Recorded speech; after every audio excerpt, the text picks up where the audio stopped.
Tipper lorry മോഷണം പോയ സംഭവത്തിൽ രണ്ടംഗ സംഘം മലപ്പുറത്ത് അറസ്റ്റിൽ. കൂട്ടിലങ്ങാടിയിൽ നിന്നും കഴിഞ്ഞ മാസം 20-നാണ് വാഹനം മോഷണം പോയത്. നിരവധി ക്രിമിനൽ കേസുകളിൽ പ്രതികളായ കൊളത്തൂർ മുണ്ടുമൽ വീട്ടിൽ സക്കീർ ഹുസൈൻ, ചട്ടിപ്പറമ്പ് ചെറുപുര വീട്ടിൽ മുഹമ്മദ് ഫൈസൽ എന്നിവരെയാണ് മലപ്പുറം പോലീസ് അറസ്റ്റ് ചെയ്തത്. Peace public school Kottakkal, nurturing world class leaders. Malappuram police inspector Joby തോമസിന്റെ നേതൃത്വത്തിൽ മലപ്പുറം പോലീസും ഡാൻസ് ഓഫ് സംഘവും ചേർന്നാണ് പ്രതികളെ അറസ്റ്റ് ചെയ്തത്.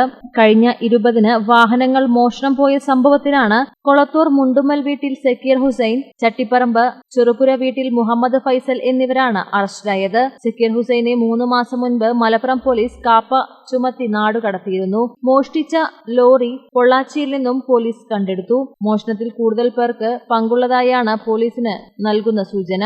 ജില്ലാ പോലീസ് മേധാവി എസ് ശശീന്ദ്രന്റെ മേൽനോട്ടത്തിൽ sub inspector PA Rahman, ASI തുളസി, വിപിൻ, ദിനേശ് ഇരുപ്പക്കണ്ടൻ, സലീം പൂവത്തി, R ഷഹേഷ്, KK സജീർ എന്നിവരടങ്ങുന്ന സംഘമാണ് പ്രതികളെ പിടികൂടിയത്.